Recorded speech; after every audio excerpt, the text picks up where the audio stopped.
I caught my wife cheating, built a secret case against her, and destroyed both her lover and their affair with ruthless, calculated revenge. There's nothing quite like the moment you realize your entire life has been a lie. I don't mean a small lie, like someone telling you they're 5 minutes away when they're actually still in bed. No, I'm talking about the kind of lie that rips through everything you thought was real, leaving you standing there wondering how the hell you didn't see it coming. It was a regular Tuesday evening. Well, as regular as it could get with 2 little kids running around the house, making noise and causing chaos. I was in the kitchen, finishing up dinner, while my wife, Jessica, was in the living room, half watching TV, half typing away on her phone. We had been married for 8 years by then, together for over a decade, and honestly, if you'd asked me at that moment, I would have said we were okay. Sure, the past year had been rough, more arguments, more silent dinners, but I thought we were just going through a phase, like all couples do. But that night, something was different. Jessica wasn't just distant, she was practically on another planet. I could feel it in my gut, this gnawing sense that something was off. I tried to shake it off, telling myself I was just being paranoid, but it was like a splinter in my mind that I couldn't ignore. As I set the table, I caught a glimpse of her reflection in the window. She was smiling, but not at anything on the TV. She was smiling at her phone. My heart sank. It was the kind of smile she used to give me when we first started dating, the kind that made me feel like the only person in the world. Now, here she was, giving that same smile to her phone. Dinner was quiet, too quiet.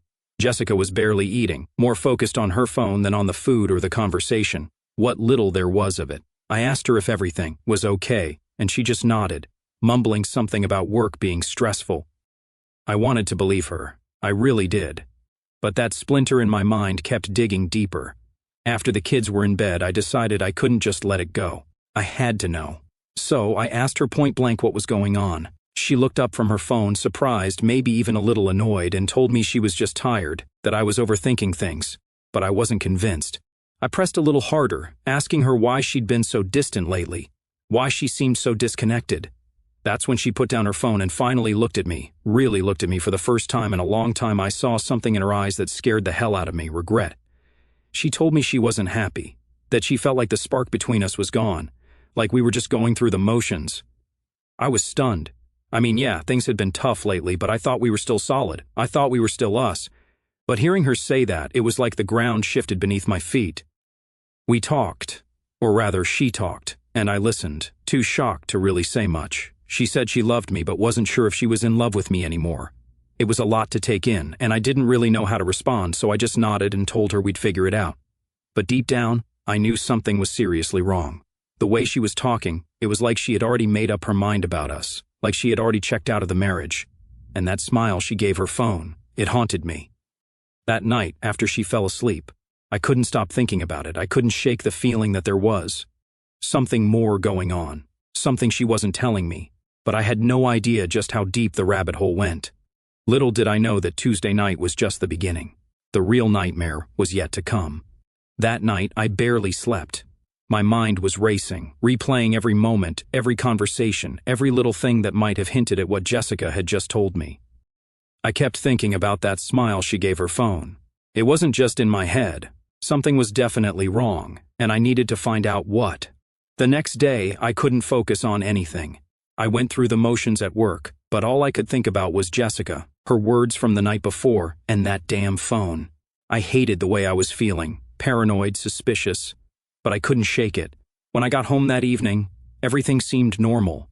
The kids were playing, Jessica was making dinner, but there was this tension between us that wasn't there before. We were polite, careful even, like we were both tiptoeing around a landmine that neither of us wanted to set off. After dinner, while Jessica was giving the kids a bath, I saw her phone on the kitchen counter. It was just sitting there, face down, almost like it was daring me to pick it up. I stood there for what felt like an eternity, my heart pounding in my chest. I knew I shouldn't invade her privacy, but I couldn't help myself. I needed to know.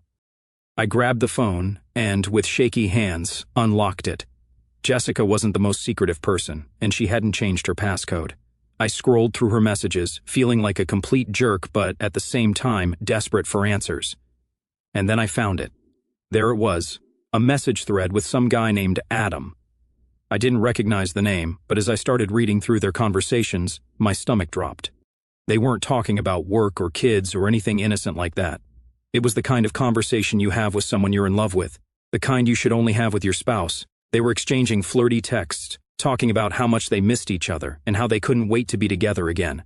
It wasn't just one or two messages either. It was a whole history, going back weeks, maybe even months. I felt sick, like I was going to throw up right there in the kitchen. I kept scrolling, hoping, praying that it was all just some horrible misunderstanding. But the more I read, the worse it got. There were I love yous, plans for secret meetups, even talk about a future together.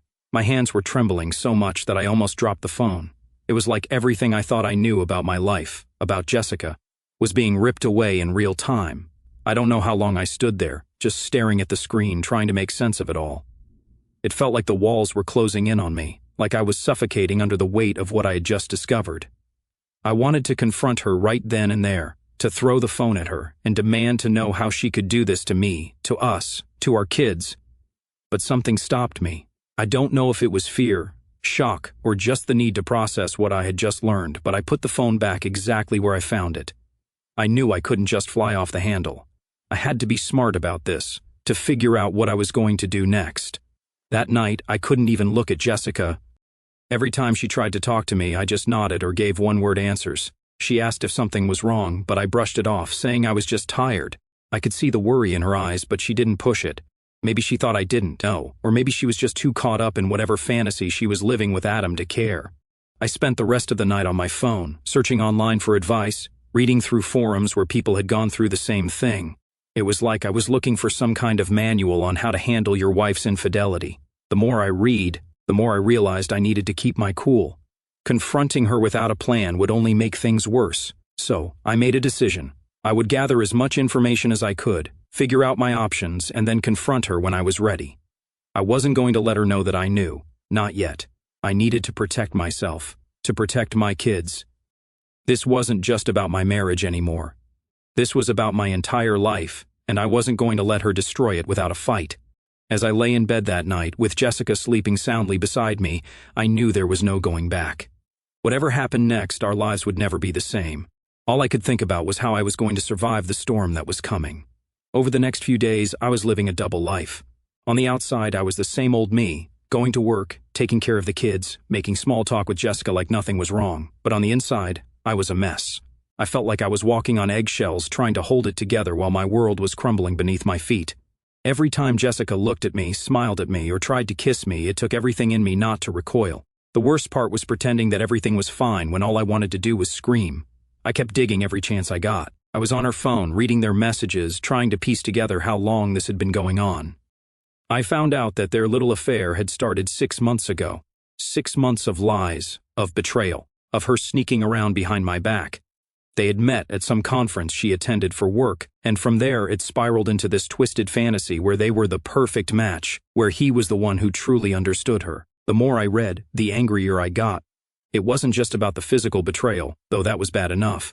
It was the emotional connection they had. Jessica was telling this guy things she hadn't told me in years, sharing her dreams, her fears, her everything. She was confiding in him, leaning on him like he was her husband, not me.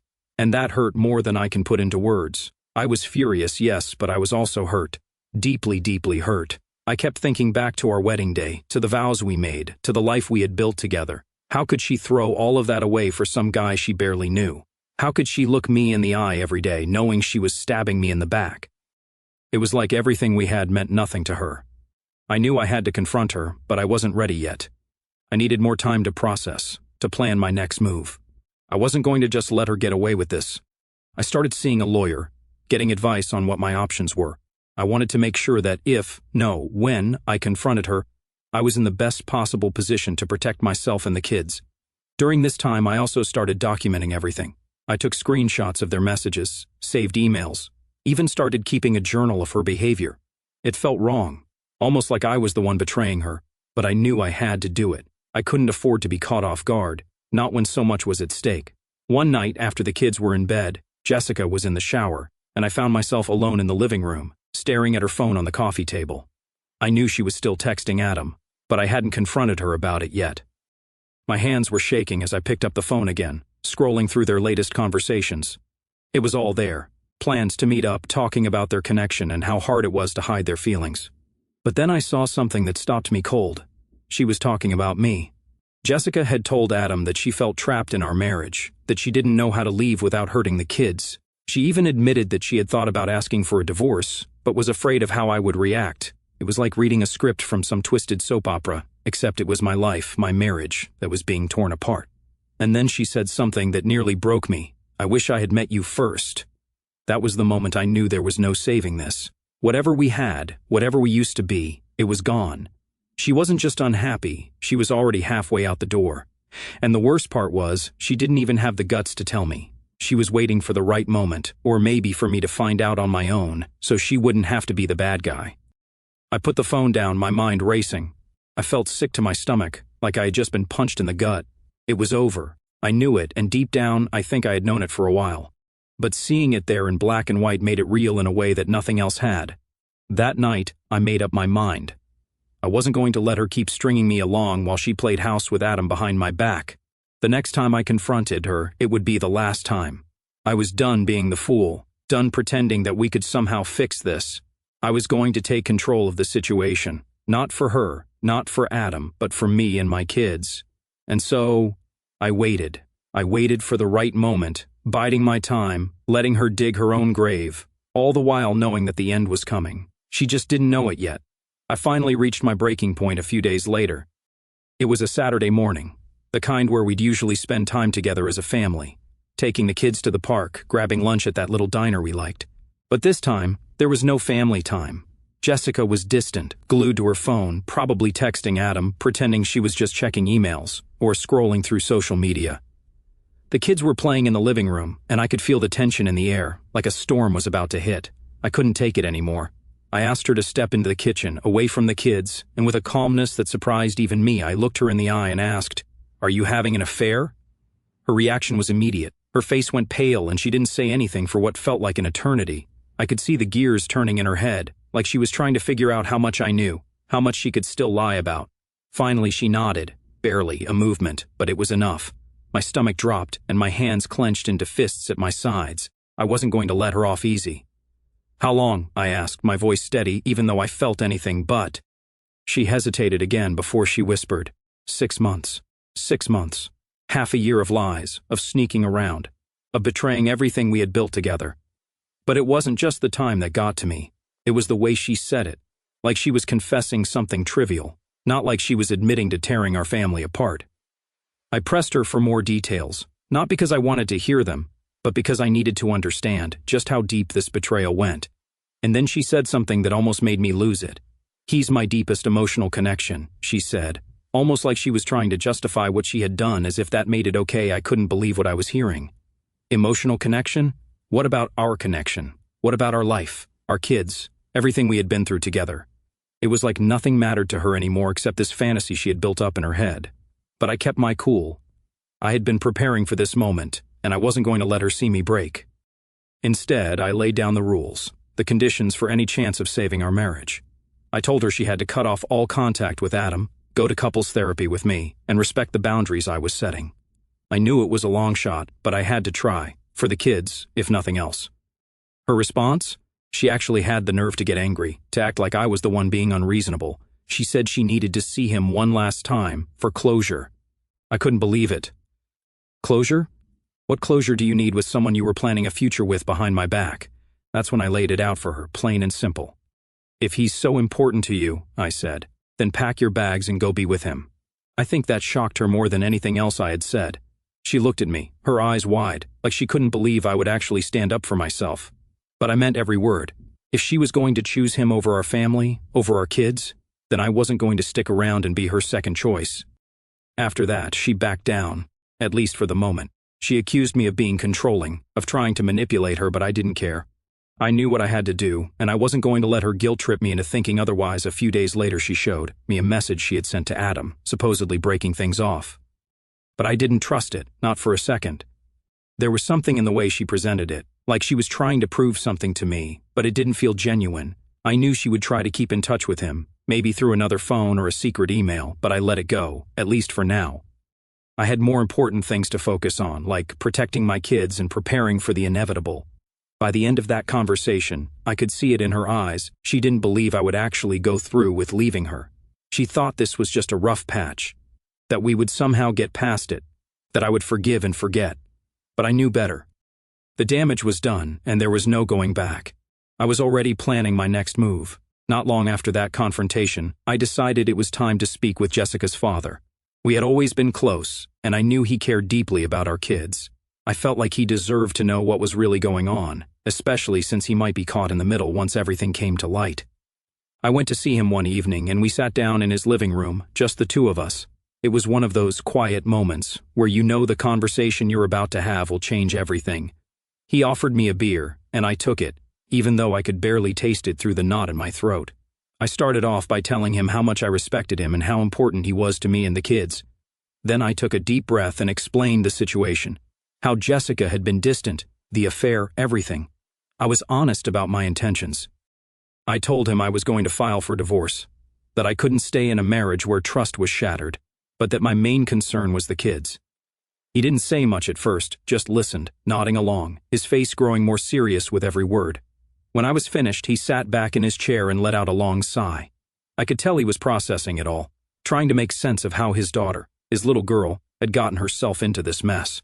After a few minutes of silence, he finally spoke. He told me he was sorry, that he couldn't believe Jessica had done this, and that he supported whatever decision I made. But most importantly, he assured me that he would be there for the kids no matter what. That was all I needed to hear, knowing that he would stand by them.